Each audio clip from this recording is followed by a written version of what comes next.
Hey everyone, how you all doing? I've actually missed making videos for the past 2 days. I feel like for me, it's been a while. I hope you've all been doing really well. Today my message is about what is procrastination really costing you? When you procrastinate, have you ever thought about why you do it? There are so many reasons why people procrastinate. It could be you have a project and you don't think you have all the resources, so you procrastinate.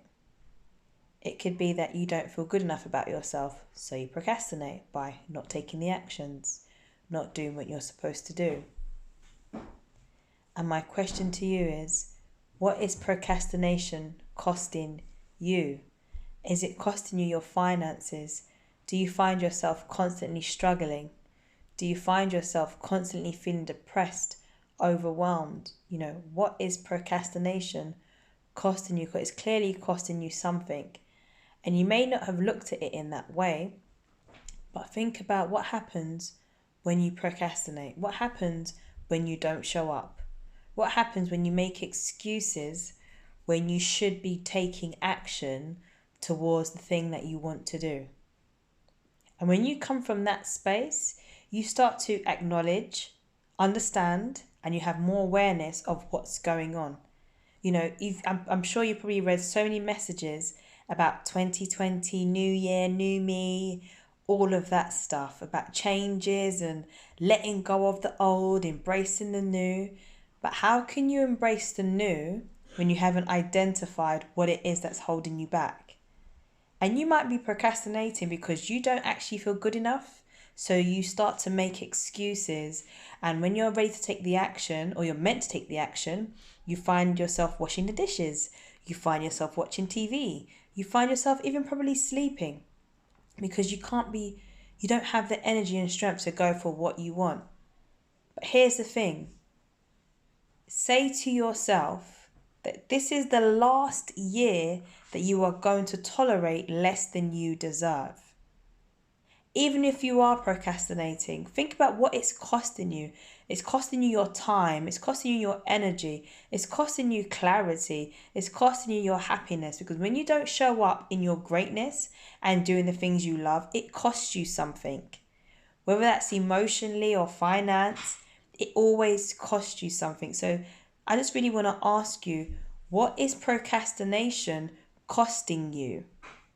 How is it showing up in your world?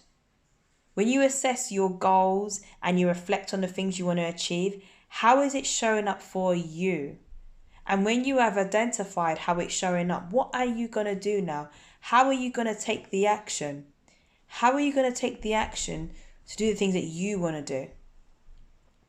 Because we all deserve a year of abundance, happiness, power, all that good stuff. But how are you going to show up for yourself in 2020? What are the habits that you need to let go of? Because now is the time to say enough is enough. Stand in your power. You may not know all the things you need to do, but you know what? When you make a decision to stand in your power, clarity comes. Trust me, I'm experiencing it right now.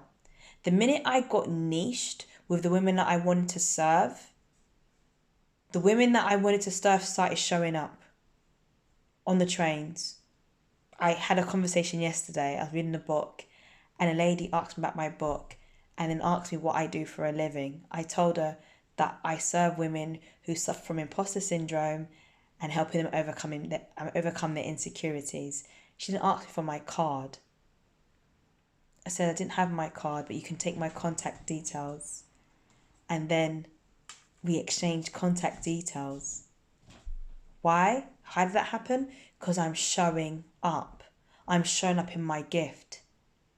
When you make room for your gift and you no longer have excuses, you no longer feed into your doubts, even though they appear all the time, but you no longer make room for them, opportunities show up. Possibilities show up. The people you want to work with show up. Let go of procrastination and say yes to your dreams and say yes to your life, because you only live You live every single day, you die once. You live every day, but you die once. But do you want to live every day not doing what you love? Or do you want to live every single day that you have on this earth doing what you love? It's a choice. We always get to make a choice. Just some people don't like living from that choice they've made because the consequences are too heavy. When you procrastinate, you miss out on opportunities, you miss out on possibilities, you miss out on great things happening to you, new people, new connections. You just miss out. You miss out on your time, your energy, you miss out. Say no to procrastination and say yes to your dreams. Say yes to living your truth because you owe that to yourself, right? Because here's the thing, there's only one space in a casket. When you die, there's only one space. Not for your friends, not for your family members, for you. Only one space. So when you know that, you will live every single day in an intentional way. You don't have to have all the answers to help someone, but you have to make a decision to just start. So say no to procrastination. Put up that blog. Post that song. Send your application for that job. Start that workshop. Start the podcast. Start your business. Say yes to your dreams and no to your fears. I understand it's easier said than done, but you know what's easier said than done? Living your dreams rather than living from a place of regret. Make a decision. You do not have to know all the answers, but you just have to start and everything will work accordingly. Show up for your life because you know what? Life is not a joke. We get to live this wonderful thing we call life. But so many people don't get to live because they're living in fear. They're living in doubt. They're living in uncertainty. Make a decision. Show up and just be yourself because being yourself is enough and saying no to procrastination. And that's my message for today. Take care and I'll speak to you soon. Bye.